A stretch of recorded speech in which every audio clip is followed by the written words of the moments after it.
வணக்கம் மக்களே, அனைவருக்குமே வணக்கம். சற்று முன்பு கிடைக்கப்பெற்ற ஒரு அதிமுக்கியமான ஒரு தகவல் என்று சொல்லியாக வேண்டும். சிதறும் அதிமுகவின் கோட்டை சோழி முடிஞ்சிடுச்சுப்பா அப்படின்றது தான் நம்ம இங்கே தெளிவுபடுத்தியாக வேண்டும். என்ன நடந்துச்சு, என்ன நடக்க போகுது அப்படின்றது தான் இந்த வீடியோவில் நம்ம தெளிவாக பார்க்க போகிறோம். வீடியோவை முழுமைக்கு பாருங்கள், ஸ்கிப் செய்யாமல் பாருங்கள். வாங்க வீடியோக்குள்ளே போகலாம். 2026 சட்டமன்ற தேர்தலில் அதிமுக, திமுக, தாவேகா, நாம் தமிழர்னு சொல்லிட்டு 4 பிரதான கட்சிகள் போட்டியில் களம் காண்றாங்க.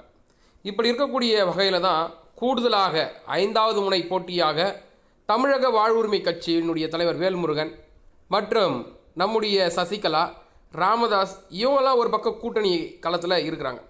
இதில் திமுக, அதிமுக இடையே தான் போட்டி என்றாலும் பிற கட்சிகள்லாம் என்ன பண்ணுறாங்கன்னா வாக்கு வங்கியை கடுமையாக பாதிக்கிறாங்க. அந்த வகையில் தான் சசிகலா, ராமதாஸ் அமைத்துள்ள கூட்டணி எடப்பாடி பழனிசாமிக்கு பெரும் நெருக்கடி ஏற்படுத்தும் அப்படின்னு சொல்லிட்டு சொல்கிறாங்க. அது மட்டும் இல்லாமல் முன்னாள் முதலமைச்சராக இருந்த ஜெயலலிதா மறைவுக்கு பிறகு கட்சியிலிருந்து விலகிய சசிகலா கடந்த 24ஆம் தேதி நான் மீண்டும் வருகிறேன் அரசியலுக்கு அப்படின்னு சொல்லிட்டு அனைத்திந்திய புரட்சி தலைவர் மக்கள் முன்னேற்ற கழகம் அப்படின்ற ஒரு கட்சியை தொடங்கலை திவாகர் அவர்களிடத்திலிருந்து வாங்கிக்கிறாங்க. அதனைத் தொடர்ந்து தான் பாமக நிறுவனர் ராமதாஸுடன் கூட்டணி அமைத்து தேர்தலில் இறங்கியிருக்கிறாங்க. மற்றொரு பக்கம் பாமகவில் என்ன பண்ணுறாங்க, அன்புமணிக்கும் ராமதாஸுக்கும், அதாவது அன்புமணி ராமதாஸுக்கும் 2 பேருக்கும் ஒரு கருத்து வேறுபாடு. சரி, என்ன பண்ணுறது, அவரையும் கூப்பிட்டுக்க, நம்ம கூட எதிரிக்கு எதிரி நண்பன் அல்லவே அவர்கள் தான். இந்த சூழ்நிலையில் தான் சசிகலா, ராமதாஸ் கூட்டணி நேரடியாக வெற்றியை எதிர்நோக்காமல் குறிப்பிட்ட சமூக வாக்குகளை பிரிக்கும் வகையில் தான் இந்த தேர்தல் வியூகத்தை வகுத்திருக்கிறாங்க.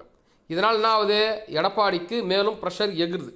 தெற்கு மற்றும் மத்திய மாவட்டங்களில் ஆதிக்கம் செலுத்தும் தேவர் சமூகத்தை தன் பக்கம் ஈர்க்கும் முயற்சியில் சசிகலா தீவிரமாக செயல்பட்டு வராங்க. அந்த சமூகத்திற்கு முன்பு அதிமுகவுக்கு முக்கிய ஆதரவு இருந்தது என்பதனால் அந்த வாக்கு பிளவுபட்டால் அதிமுகவுக்கு பாதிப்பு ஏற்படும் அப்படின்றதுல எந்த ஒரு மாற்று கருத்தும் கிடையாது. அதே மாதிரி சசிகலா தனது கட்சி சார்பில் 75 வேட்பாளர்களை நிறுத்தியிருக்காங்க. அதாவது எடப்பாடிக்கு குடைச்சல் கொடுக்குற வகையில் 75 வேட்பாளர் நிறுத்தியிருக்காங்க. அதே மாதிரி நம்ம தமிழகத்தில் பல முறை போட்டி என்னதான் நிலவினாலும் வட தமிழகத்தில் வன்னிய பெருமக்களுடைய ஓட் பேங்க் அப்படின்றது ஒரு பிரதான ஓட் பேங்க். அந்த ஓட் பேங்க்கை யார் இது பண்ண போகிறாங்களோ, கவர்றாங்களோ அவங்களுக்கு தான் வெற்றி அப்படின்ற நிலைப்பாடெல்லாம் கூட இருக்கிறது. அப்படி இருக்கக்கூடிய வகையில் இந்த முறை பார்த்தீங்கன்னா நம்முடைய எடப்பாடி பழனிசாமி அன்புமணி ராமதாஸை கூட்டணிக்கு அழைத்தார். சரி, அது ஓகே தான். ஆனால் ராமதாஸை அழைக்க மறுத்து விட்டார். இந்த நிலையில தான் பார்த்தீங்கன்னா ராமதாஸ் பார்த்தீங்கன்னா தன்னுடைய செல்வாக்கும் ஆதரவு, அதாவது தன்னுடைய நெருங்கிய ஆதரவாளர்களையும் வட தமிழகத்தில் பாட்டாளிக்கு எதிராக பாட்டாளியே களத்தில் இறக்கி விட்டுட்டார். இந்த சம்பவம் பார்த்தீங்கன்னா எடப்பாடிக்கு இடி மேலே இடியை இறக்கி இருக்கிறது. இதனால் எடப்பாடியினுடைய வெற்றி என்பது முற்றிலுமாக ஒரு சிதைக்கக்கூடிய விஷயமாக பார்க்கப்படுகிறது. அனைத்து இந்திய அண்ணா திராவிட முன்னேற்ற கோட்டை என்று கருதக்கூடிய கொங்கு மண்டலத்தில் சசிகலாவினுடைய அந்த 75 வேட்பாளர்கள் செய்யக்கூடிய வேலை அனைத்து இந்திய அண்ணா திராவிட முன்னேற்ற கழகத்திற்கு பெரும் குடைச்சலாக அமையும் என்பதில் மாற்று கருத்தே கிடையாது. அவங்க ஜெயிக்க மாட்டாங்க, அது வேறு விஷயம், செகண்டரி மேட்ரு. ஆனால் ஓட்டு பிரிக்கிறதுல அவங்க வல்லவர்கள் அப்படின்றது இங்கே கோடிட்டு காட்ட வேண்டிய விஷயம். அதே தமிழக போல் வட தமிழகத்திலையும் பார்த்தீங்கன்னா பாட்டாளிகளோட கூட்டணி வச்சதுனால தான் நம்முடைய எடப்பாடி பழனிசாமிக்கு கொஞ்சம் ஓட் பேங்க் இருக்குது அப்படின்னு பேசப்பட்டது.